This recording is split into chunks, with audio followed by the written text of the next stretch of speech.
No timers. What's popping? Ow.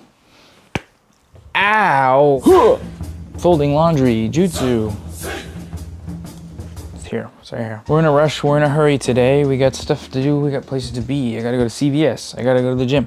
I gotta do everything. This smells like perfume, and I don't have perfume or use it. I'm going to New York tomorrow, probably the day this goes live. I'm going from New York and then driving down to Atlanta, and on the way I'm stopping along the way to do some podcasts with some people, some different YouTube people and other stuff like that. So I'm very excited for the trip, but I'm also a little nervous because that isn't something I've ever done before. Like, I've done podcasts, and usually I've done them with people that I know pretty well. I've never done them with people that I know of but haven't met and hung out with, and that's, you know, kind of scary. What if I freeze up? What if I discover through interrogation on the podcast that I'm a really bad person, not just the bad person I know myself to be? What then? What then, huh? What then? I wanted to do a podcast for a while, or podcast type stuff, but I've kind of been waiting around for the conditions to be just right, you know, like a good concept and a good artistic direction, and, you know, a good theme, and all this and that. And there's value to that, you know, wanting to have an artistic vision for a project you're doing.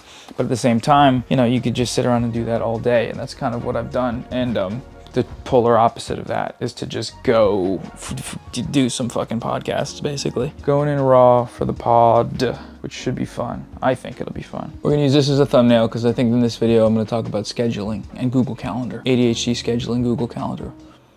Please work. The new calendar setup, which has thus far worked for longer than any calendar setup has worked for me, which is a week or so, which it's not very long, is to schedule everything in the week down to the hour period of time that I need to be doing the thing and at the place. So 2 new things with this schedule that I've been doing that I think help a lot is scheduling drive time. So if I'm going to a place, add in the gray, because gray is like, I don't like that. I don't want to see any of that unless it's clothes. Gray clothes are great. They're very neutral. You can do many things with them. And then visually, you know, I'm going to be in the car going to a place in that period of time, and that means if there's traffic accommodations I need to make sure to be aware of, then I gotta accommodate and be aware of them. As opposed to like, okay, I'm just gonna take off and go to a place that I know I need to be at a certain time. The traffic might be a little different, it might fuck me up. The other thing I've never really scheduled, but I added to this recent one, is sleep. Just full on a block of sleep every night at the same time. I think I have it set for 11 p.m. to 7 a.m.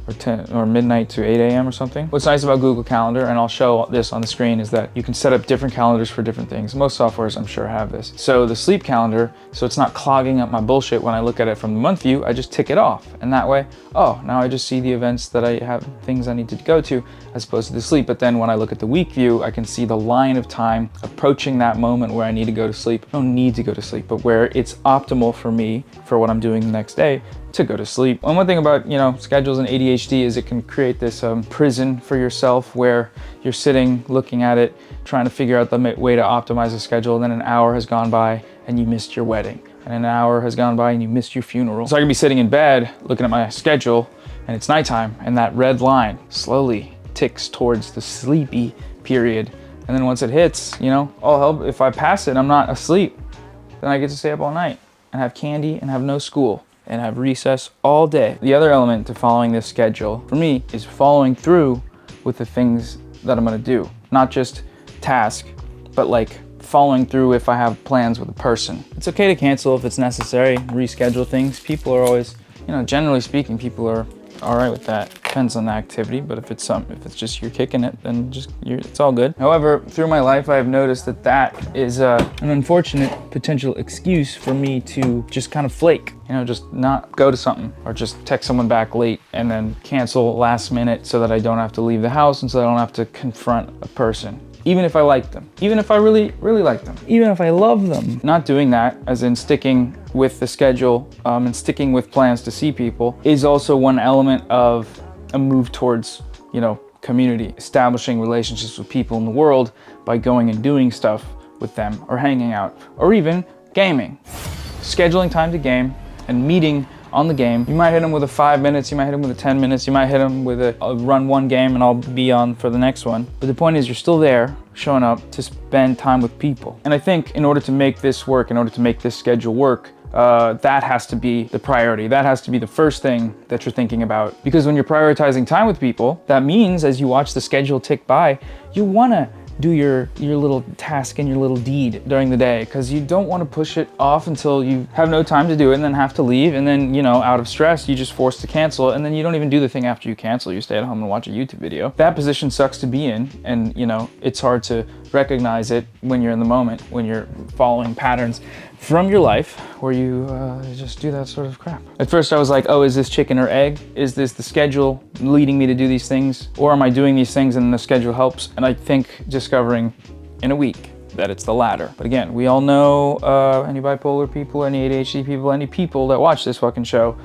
know what the week-long trial and figured it out situation is, and we don't, who knows this time. I'm trying to get this video out before I leave, obviously, because I want to just have something posted for before I'm on the road, and it's gonna be pretty busy. I don't think I'll be able to film many Noah time videos at all. If I do, they will be short and sweet, or maybe they'll be footage at the gym. Obviously, the scheduling has helped immensely with planning a trip like that. Drive times to the airport, Uber times, drive times to wherever, places we're staying, activities, which so far there's no activities other than the content, these videos that we're planning. I think that'll probably be the last thing we schedule, which is fine, because I've been there to New York a few times. And I don't necessarily need a full tour, but it would be good to go get a piece of pizza, go get some good food, not fancy, but just good. One of the things I have scheduled in my schedule is cardio streams, which I've been doing basically every day, which have been super fun. Hanging out in the chat with some folks, just chilling. They're quite fun. I can feel my cardio getting stronger, my lungs getting better. Look at my schedule right now, it's so pretty. Yay. Hopefully I don't have to blur anything out. Oh yeah, I might. It looks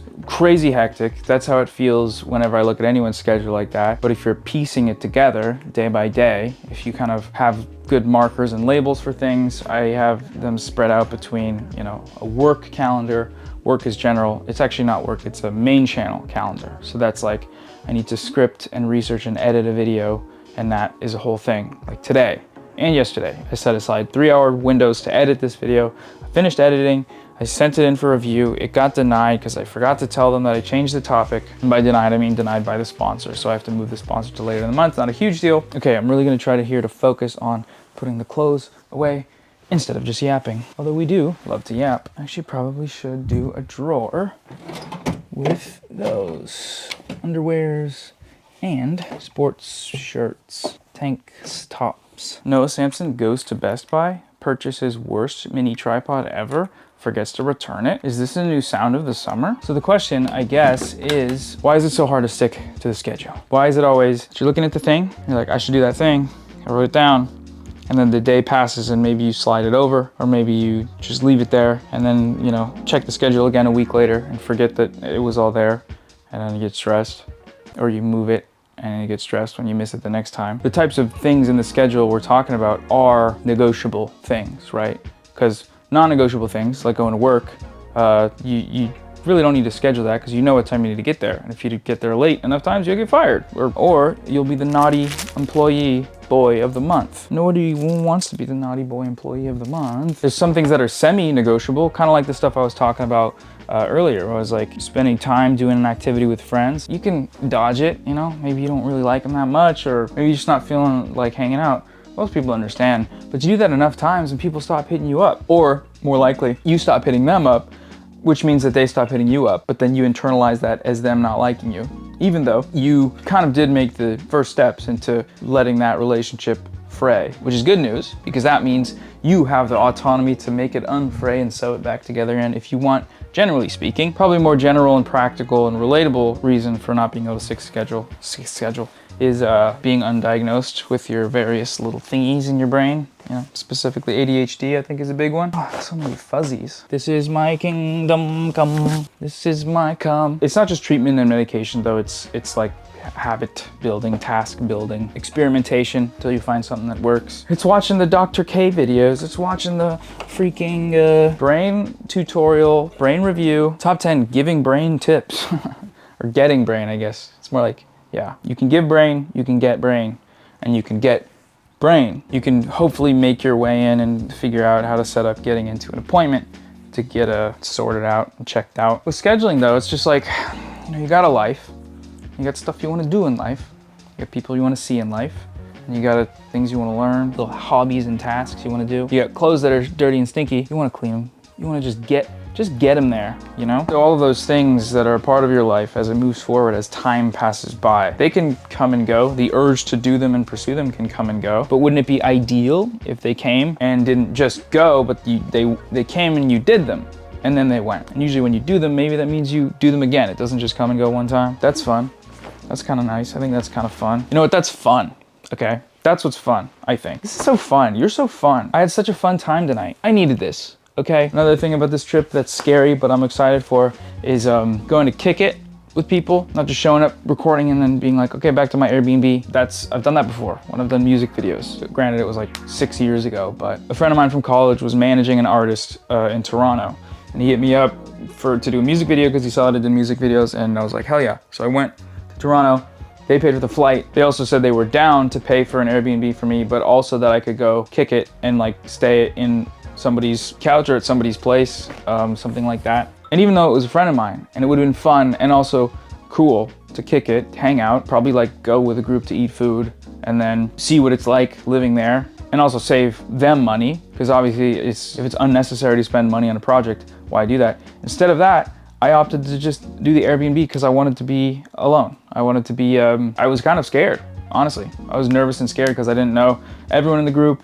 I knew one person, really good dude, and I know it would have been cool when I think about it now, when I look back. But in that moment, I just avoided it completely, and I rationalized it by saying that I needed to work, and I maybe had an edit going, but it's never that serious when it comes to this type of stuff that I was doing. I could have just, you know, chilled. And so this is kind of my redemption tour, going to New York, seeing people, and actually, you know, I'll be staying at some people's places to save money, obviously, but then just to chill the fuck out, to not be like, as soon as I'm there, like slowly backing my way out the, you know, out the front door, damn, forgetting the laundry we must do. Oh, learning to kick it. Maybe that's the concept I'm talking about. Learning to chill. To just chill. In the first couple months of my last relationship, I'd be hanging out and then I would have this urge to go home, to like either late at night, just get back to my room and my place, or even early in the morning, even though I didn't really have anything going on. Obviously, I do YouTube. I'm just a fucking bullshit schedule. And after a certain amount of time, she's like, why do you do that? And I was like, I don't know. I actually don't know. Because I like sleepovers and I like hanging out. Maybe it's something about encroaching on a space or some subconscious thing. I think it's subconscious because I just have always had that urge to be like, I gotta go home and be in my room, in my bed. And again, it's one thing to want to have recharge alone time, but it's another thing entirely to have habits that go against things that I actually want to do deep down. Habits that, if overcome, would, I think, make my life better, because I'd, you know, be able to spend more time with people. Community arc, man, we're on the community arc, and unfortunately, the vehicle of that community arc is me talking about my life and my personal life, and it does at times make me feel a little weird. You know what, that's a lie. It doesn't ever make me feel weird, because I just don't even view anything that's going on there as being real. This is where, if I were a smarter person, I would start talking about hyper reality and parasociality and the panopticon and the fucking octagon, and how I watched a UFC fight the other day and Trump was there and Theo Von was there. I wasn't there IRL, but I saw it on TV. I saw it on the TV. But alas, and so, it's just that I'm gonna just be talking about my life. So it's crazy because I waved this around for 2 minutes and then just put it right back down instead of doing something. Do something about it.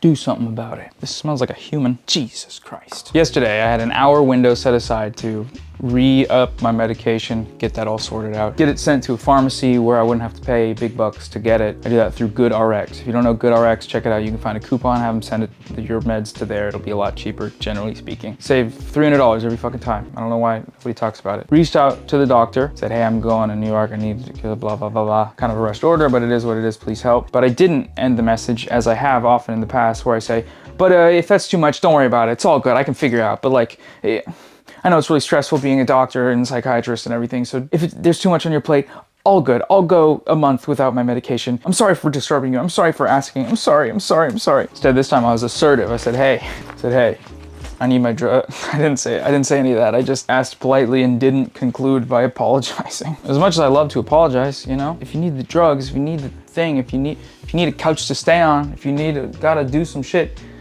just ask. Just ask. Generally speaking, they'll say yes, unless you know it's someone that'll say no, and then I'm not talking to you. You You damn pervert eavesdropping on my ass. Okay, well, this bed is a bit fucked, but we'll make it work. If you want, I'm starting a course. It's a 6-day, all very intensive physical labor course where we learn Google Calendar in the woods. There's no food, no water, just air fasting. It's $600 per hour. That rate goes up to $1,000 if you are looking in my direction, so make sure to keep eye contact away. By the end, you should have learned nothing and have wasted a bunch of money and time. That's my way of saying, if you think it'd help you, try the calendar thing and report back in the comments. After a week, let me know, because maybe it'll work. Also, it might help to join the Discord, you know what I'm saying? Do you know what I'm saying? I'll even add a new channel for scheduling related stuff. Maybe a sub channel in ADHD. All right, here's what we're gonna do. We're gonna end it off by closing drawers and being a good boy. I wish I knew. Packing for a trip where you have to film shit and do stuff is scary. Hi, you want the mic? Speak to the people. Thanks for sharing. I may not always agree with your political views, but I appreciate the fact that we can have an honest conversation in today's society. It's really hard, you'll get canceled. Hey, now right, kitty. All right, this is where we just put the shit here and figure out where it goes after, because we want the final shot of the video to look good. Ta-da. All right, Noah timers, I'll see you on the flip. Keep an eye out for the Cardio streams. They're really fun and you can hang out and chat. And also channel memberships are available now, I think. You can pay to have a cute badge on if you comment or go in the stream and comment emotes as well. Otherwise, I'll probably not see you for at least the next week. So enjoy your damn life. Bye. Bye-bye now.